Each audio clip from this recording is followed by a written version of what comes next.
Assalamualaikum semua. Okey, hari ni Dr. Ann nak share tentang dull skin ataupun kulit kusam. Biasa tak anda tengok kadang-kadang bila pergi kat cermin tengok, kenapa kulit ni rasa macam tak bermaya je, okey? Okey, sebenarnya kulit kusam ni ada punca-punca dia, dan bila kita faham punca-punca tu, kita boleh selesaikan untuk dapatkan kulit yang lebih glowing, insya-Allah. So, apakah punca-punca kulit kusam? Okey, antara punca utama kulit kusam pertama adalah faktor-faktor penuaan. Okey, faktor peningkatan usia.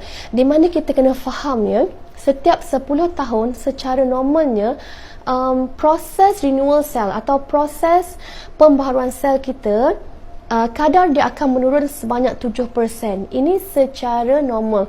Apatah lagi sekiranya faktor ini dikombine dengan faktor pemakanan, dengan faktor cuaca, dengan faktor pemakaian produk dan sebagainya. Ini boleh meningkatkan kepada keadaan di mana proses penuaan berlaku lebih cepat. Bila penuaan lebih cepat dan kita tidak buat pembersihan sel atau exfoliation, jangan salah faham, exfoliation di sini yang kita nak bincang adalah exfoliation yang gentle, yang remove dead cell tanpa pengelupasan. Okey, pengelupasan yang macam pemutihan itu sangat tak bagus. So, proses exfoliation yang gentle, guna scrub atau clay mask scrub itu sangat penting, kerana inilah faktor yang kedua, iaitu bila dead cell tu atau sel mati bertimpa-timpa dekat kulit kita, maka kita punya rosy dia panggil, ataupun tone warna kulit yang kemerahan tu akan tertutup oleh sel mati, sebab tu kulit kita kelihatan kusam. Itu faktor yang kedua. Faktor yang ketiga adalah kulit kering. Okey, seperti mana yang Dr. Ann selalu share, kulit kering ni ada dua dia punya elemen penting yang menyebabkan kekeringan. Pertama, dehydration ataupun kurang air. Kedua, kurang moisturizer, iaitu kurang lembapan daripada sumber minyak. Kulit kita perlukan kedua-dua sumber ni untuk dia appear glowing, okay? Sihat dan glowing. So, kadang-kadang kebanyakan kita hanya ingat nak bekalkan bekalan air, iaitu kita hydrate skin guna mist dan sebagainya, tapi kita lupa nak bekalkan moisturizing ataupun lembapan minyak kepada kulit. Dan bila lembapan minyak tidak cukup, ini juga menjadi punca kenapa kulit kita kelihatan kusam, okay? Kusam dan tak cantik. Okay, itu faktor yang ketiga. Faktor yang keempat adalah stres. Stres dan kurang tidur. Stres akan memang kacau the whole sistem badan dan termasuk kulit. Bila kita stres dan bila kita kurang tidur, memang dia akan sangat-sangat affect kepada kita punya appearance kulit, di mana kulit kita akan nampak lebih tua. Okey. Yang kelima adalah faktor pemakaian produk, okey.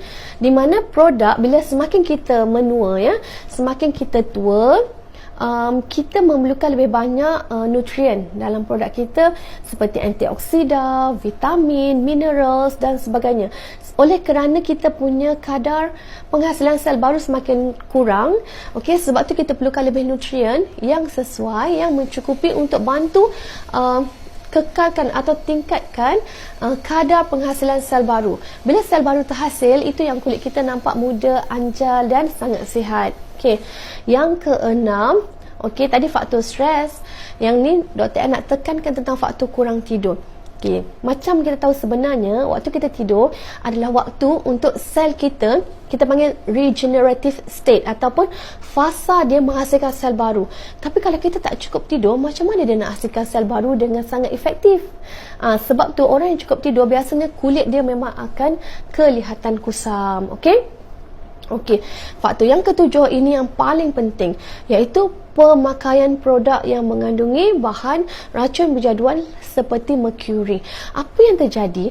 Orang yang biasanya pakai produk dan merkuri ni kan, kulit dia akan nampak macam Barbie doll. Tapi the moment dia berhenti, kulit dia akan keluar jeragat yang banyak dan kulit dia akan mengalami keadaan kusam yang sangat-sangat kusam. Okey, sekiranya ada yang pernah terpakai krim siang krim malam tu ada mercury, memang anda akan berhadapan dengan masalah kulit kusam yang sangat teruk. Dan ini memerlukan rawatan dan penggunaan produk yang betul. Okey. So ini adalah 7 faktor yang utama atau 7 faktor biasa yang menyebabkan kulit kusam. Okey, bila kita dah faham keadaan kulit kusam ni, secara kesimpulan kita tahu untuk mendapatkan kulit yang lebih sihat, lebih anjar, lebih berseri, kita perlu cukup tidur, kita perlukan produk yang sesuai, kita perlu diet yang seimbang, kita perlu juga hydrate and moisturize skin ni sangat penting ya. Melembapkan dengan lembapan air dan lembapan minyak tu sangat penting. Okey. Dan kita juga kena melakukan removal of dead cells melalui exfoliation, gentle exfoliation, masker ke, clear mask scrub ke, tapi jangan sesekali buat pengelupasan. Okey, ada produk pengelupasan yang sangat teruk tu kan sampai kulit jadi merah. That one sekiranya anda buat di dermatologi punya klinik mungkin boleh, sebab doktor dermatologi ni dia ada kepakaran dia, tapi sekiranya menggunakan produk-produk yang beli melalui online dan sebagainya, perlu sangat hati-hati sebab proses ini boleh mencederakan sel kulit anda dan menyebabkan kerosakan pada permukaan kulit. Okey. Alright. So semoga maklumat tadi bermanfaat, dan sekiranya nak tahu lebih banyak info, boleh ikuti atau follow Instagram Dr. N Skincare dan juga page Dr. N Skincare. Dan sekiranya anda perlukan lebih banyak info, perlukan lebih banyak bantuan untuk mendapatkan produk yang sesuai untuk mengalami masalah kulit yang kusam, boleh hubungi kami di nombor yang diberikan dalam posting ni. Okay, sehingga jumpa lagi. Selamat mendapat kulit yang glowing dan sihat.